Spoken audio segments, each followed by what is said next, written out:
Basicamente, o Superman tem mais filmes não feitos do que feitos.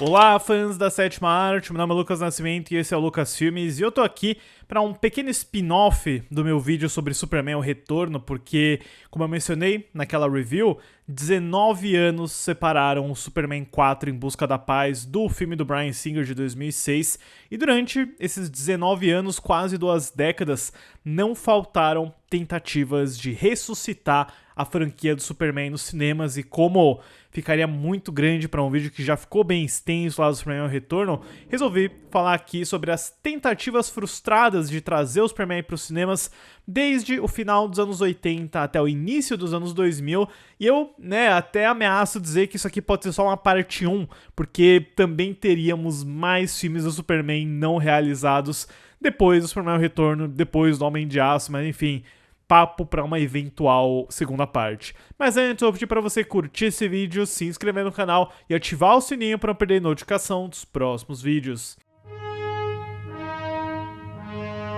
Por incrível que pareça, antes mesmo do Superman 4 sair nos cinemas, nós iríamos ter Superman 5 da Cannon Filmes, e não existia um roteiro, não existia nenhuma ideia, foi só uma boa intenção ou uma grande traquinagem, já que eles iriam desenvolver esse quinto filme a partir das cenas cortadas do Superman 4, que envolveriam o primeiro homem nuclear que o Lex Luthor desenvolveu, mais do romance do Clark Kent com a editora do Planeta Diário, e eles iriam gravar novas cenas para tentar criar uma narrativa ao redor das cenas cortadas. Então, pura picaretagem, puro esquema de dinheiro. Quando o Superman 4 fracassou nas bilheterias, isso não aconteceu. Os direitos voltaram para o Elias Salkind, para o pai dele, o Alexander, e então nada mais aconteceria com aquelas cenas perdidas ou o envolvimento da Cannon Filmes, que iria à falência depois. Quando os direitos do Superman retornam para os Salkinds, eles não iriam só deixar parados, e o Elias Salkind queria uma espécie de acerto de contas, um final reckoning, e fazer um Superman decente que voltasse ao nível que eles tinham alcançado com o primeiro e o segundo do Richard Donner, o que pareceria muito óbvio nesse ponto. Então eles começam a trabalhar em uma nova história com o título de Superman Reborn, que envolveria uma batalha do Superman com o Brainiac. Finalmente a gente viria esse vilão chegando à Terra e colocando Metrópolis numa dimensão engarrafada, Ele ia diminuir a cidade inteira, colocar numa garrafa e lutar com o Superman, onde ele iria matar o Superman, e isso aconteceria antes daquela famosa história dos quadrinhos da morte do Superman, do Doomsday.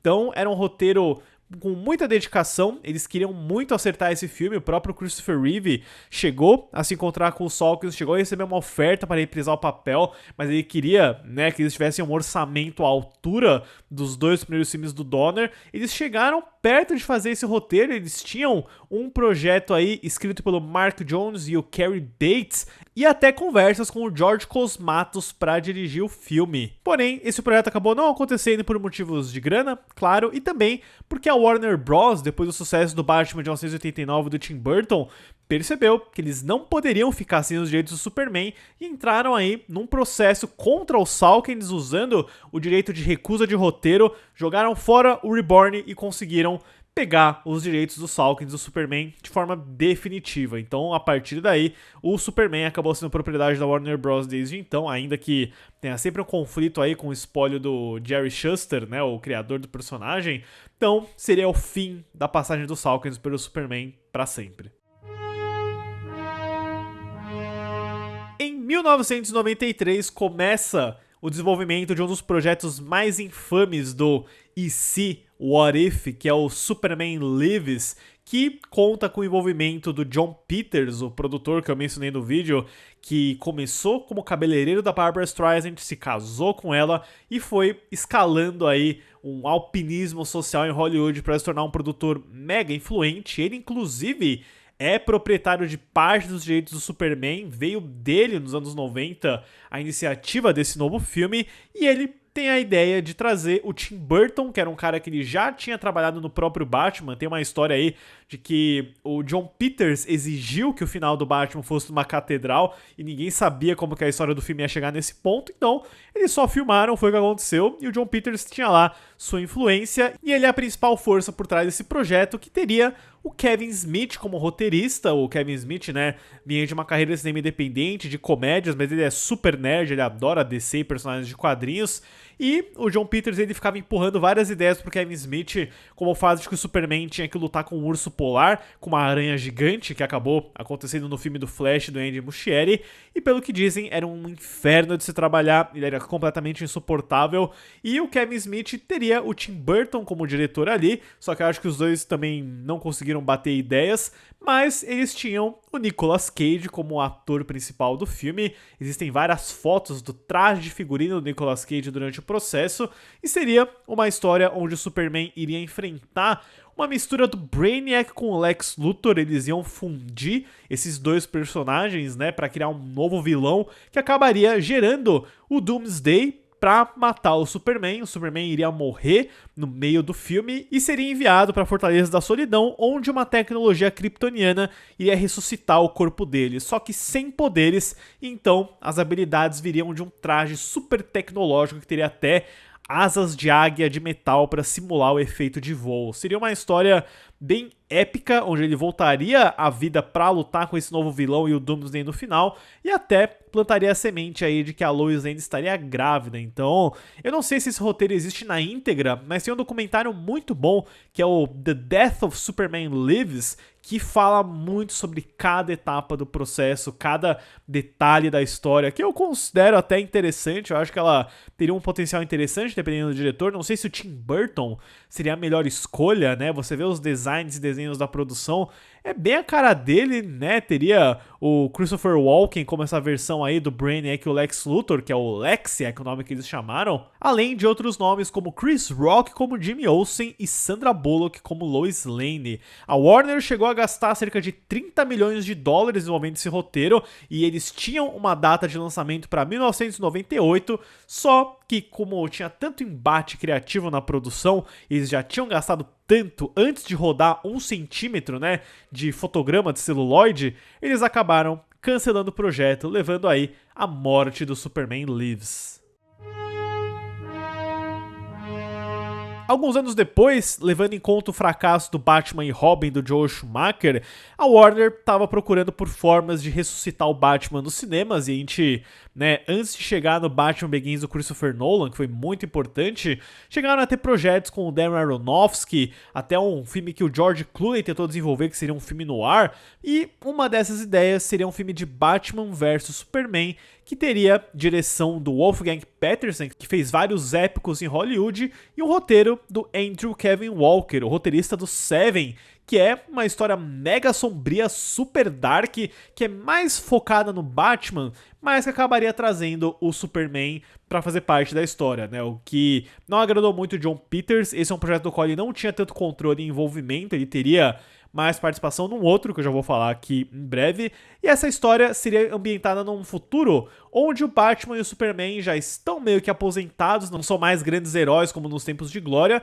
e o Bruce Wayne teria uma nova esposa que é morta por uma abelha envenenada, que depois de uma investigação ele descobre que tá ligado ao Coringa, que na verdade é um clone do Lex Luthor feito aí para manipular o Batman a entrar numa cruzada sangrenta de vingança, onde o Superman teria que impedir a raiva dele, e aí os dois iriam ter, claro, uma grande luta, como acontece no filme do Zack Snyder, mas no fim, fazerem as pazes e lutarem contra um Lex Luthor de armadura. E esse é um projeto que teria o Jude Law e o Colin Farrell nos papéis principais. O Jude Law era um nome que eles queriam muito para ser o Superman durante muito tempo, mas que acabou não acontecendo por vários motivos, como orçamento e principalmente o fato de que a Warner tinha um outro projeto do Superman em desenvolvimento, além do Batman Begins do Christopher Nolan. Então esse é sempre o problema com a Warner, Warner e a DC, né? Projetos competitivos, e aí um acaba em desenvolvimento e o outro não. E teve até uma piadinha, um easter egg no Eu Sou a Lenda, do Francis Lawrence,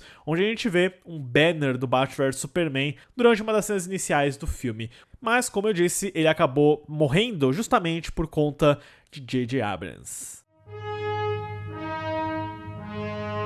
Superman Flyby, pessoal, é um dos projetos de Superman que chegou muito perto de acontecer. O J.J. Abrams, naquela época, estava crescendo como roteirista, né? Ele escreveu Armageddon, desenvolveu Alias, estava trabalhando em Lost também. E ele tinha um grande plano de como ressuscitar o Superman nos cinemas e um reboot que seria uma trilogia. Ele imaginava um arco de 3 histórias, onde Krypton nem chega a ser destruída, mas o Kal-El é enviado à Terra porque o Jor-El, o pai dele, acredita que ele é a concretização de uma profecia para se tornar o grande líder de Krypton, né? O que colocaria ele num embate contra o irmão do Jor-El, que é uma figura meio General Zod que tenta assumir o poder em Krypton. É uma história de origem meio padrão, pelo que eu li, onde o Clark se torna o Superman em Metrópolis, tem o romance com a Lois Lane, tem uma versão do Lex Luthor que começa como um professor de escola, mas que aí entra em contato com uma tecnologia kryptoniana, perde o cabelo e se torna super inteligente, cria a empresa dele e subsequentemente arma um plano para destruir o Superman. Com o J.J. Abrams desenvolvendo o roteiro, o Brett Ratner foi o primeiro nome escolhido para dirigir esse filme, que depois viria a dirigir o X-Men Confronto Final, justamente porque o Bryan Singer foi fazer o Superman o Retorno, e ele também tinha alguns embates com o John Peters. O John Peters era um cara muito difícil de se trabalhar, e o Brett Ratner chegou a cogitar nomes para ser o Superman, como o Josh Hartnett e o Jude Law, mais uma vez, o Paul Walker e até o Brendan Fraser chegou a ser convidado. E Brendan Fraser como Superman, Clark Kent, seria muito interessante. O Fraser ele recusou porque ele tinha medo de ficar muito marcado por esse papel. E o próprio Ratner já disse algumas vezes que ele queria muito o Matt Bomer, que é praticamente a cara do Henry Cavill. Ele fez o Patrulha do Destino, fez muitas séries do Ryan Murphy também. Só que a Warner não quis porque na época ele era um ator de novela. Mas a gente sabe hoje que o Matt Bomer é um ator muito bom. E o Ratner acabou saindo do projeto porque ele não aguentava o John Peters, não aguentava as imposições do estúdio. Foi substituído pelo nome que a Warner supostamente queria desde primeira, que é o McG, diretor das Panteras Detonando, que entrou no projeto, chegou a desenvolver também, chegou a testar o Brandon Routh e o Henry Cavill também para ser o Superman, e ele tinha até escalado o Robert Downey Jr. para ser o Lex Luthor dessa versão, enquanto a Scarlett Johansson era o principal nome para ser a Lois Lane. O McG acaba desistindo do projeto porque ele não queria filmar na Austrália, dizendo que a Austrália não tinha nada a ver com Metrópolis, que ele não poderia fazer um filme sobre um ícone americano na Austrália, mas a verdade, que ele mesmo admitiu, é que ele morre de medo de avião. Ele não queria voar, não queria sair dos Estados Unidos, e ele meio que saiu do projeto do Superman por conta de um medo de avião. E essa é uma história verdadeira, pessoal.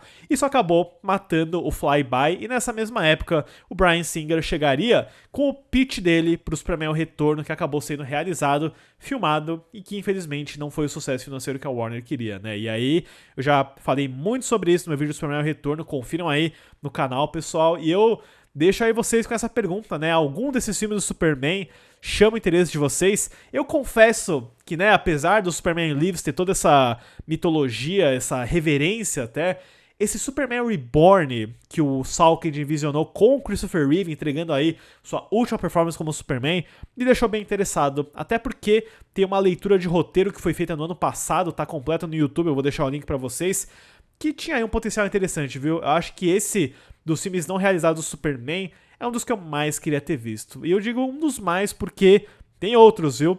Tem outros, talvez eu faça uma parte 2 pós Homem de Aço, pós até Superman do James Gunn, porque tem muitos outros projetos do Superman que nunca aconteceram, porque é de fato um personagem difícil de acertar, e eu torço, né, para que o James Gunn consiga trazer uma consistência pro personagem, porque já faz muito tempo que isso não acontece. Mas é isso, pessoal, o especial do Superman continua com um vídeo sobre o Homem de Aço na próxima segunda-feira, não percam, vai ser muito bacana revisitar e comentar sobre esse filme também, e deixe nos comentários aí qual é o seu projeto cancelado preferido do Superman.